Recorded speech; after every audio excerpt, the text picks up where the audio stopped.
En el día de hoy estamos en el libro de Hechos capítulo 4 y es una continuación de lo que habíamos comenzado en el capítulo 3 donde Pedro estaba predicándole al pueblo y pues ellos estuvieron predicándoles y capítulo 4 versículo 1 dice que los sacerdotes vinieron a ellos con el jefe de la guardia del templo y los saduceos y cogieron y los arrestaron.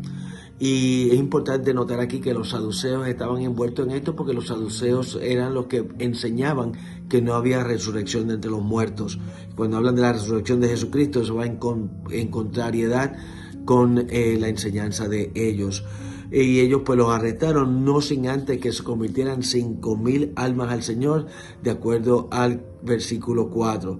Luego entonces los aprisionaron y como era tarde no le pudieron hacer juicio, entonces lo tuvieron en prisión toda la noche. Me imagino que ellos habrán estado orando, intercediendo, igual que la iglesia afuera en el templo y en sus hogares estaban orando para la liberación de los apóstoles.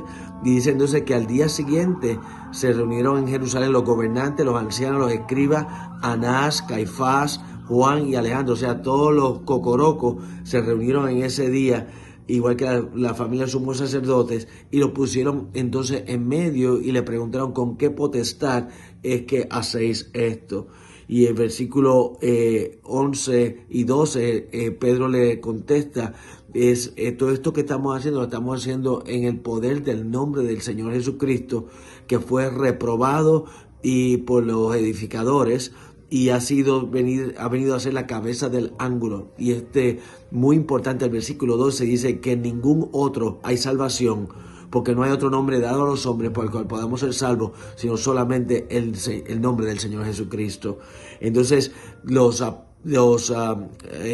junta de los jueces que estaban allí no sabían qué hacer porque era obvio. Estaba allí el hombre que había sido levantado de su parálisis, estaban allí los apóstoles y ellos se maravillaban de la forma tan buena, tan clara con que ellos se expresaban.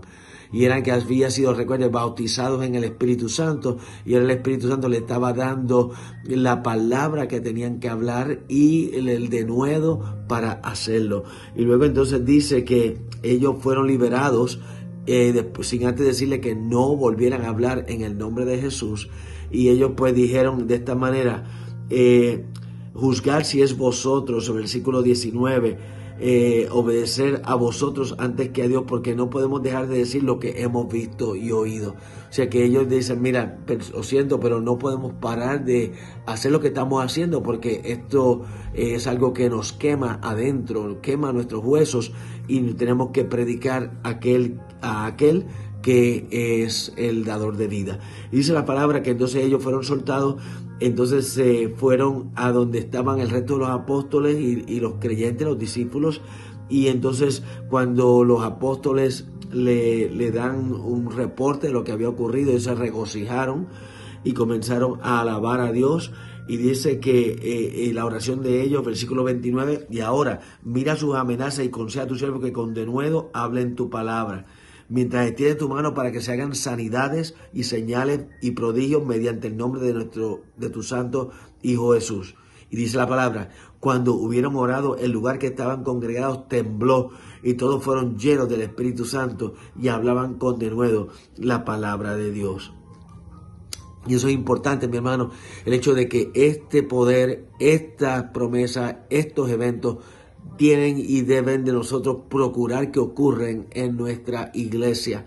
O sea, Dios no ha fallado, no se ha envejecido, sino que Él está buscando a alguien que le crea, y en nuestra iglesia ha encontrado un pueblo que dice, Señor, heme aquí, úsame y lléname a mí.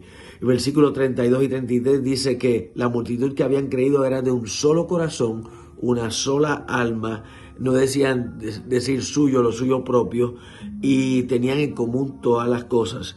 Y luego el versículo 33, y con gran poder los apóstoles daban testimonio de la resurrección del Señor Jesús, y abundante era gracia sobre todos ellos.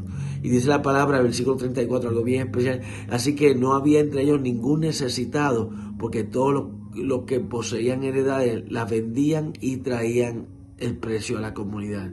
Bello ver esto, esta coinonía, esta sinergia que había entre el pueblo de Dios, la iglesia, en aquellos tiempos tempranos. Y yo preveo que en el futuro el Señor va a permitir que vengan tiempos difíciles que nos vuelvan a unir, así como estaban unidos los creyentes, los discípulos, los apóstoles, después del día de Pentecostés en Jerusalén. Y termina diciendo que y decía que ellos vendían lo que tenían, en el versículo 35 lo ponían a los pies de los apóstoles y se repartía según la necesidad.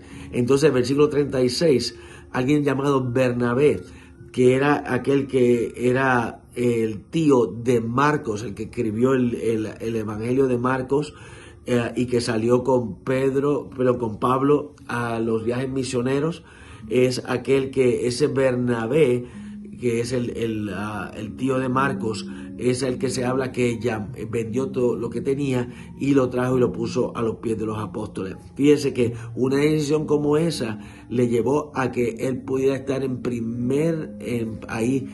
justamente en los mejores asientos, viendo y participando de lo que Dios estaba haciendo en toda Asia, en toda Europa, en las partes bajas de Europa. Mientras Pablo predicaba el Evangelio, Bernabé iba con él. Así que, mi hermano, Dios les bendiga y continuemos leyendo la palabra. Bendiciones.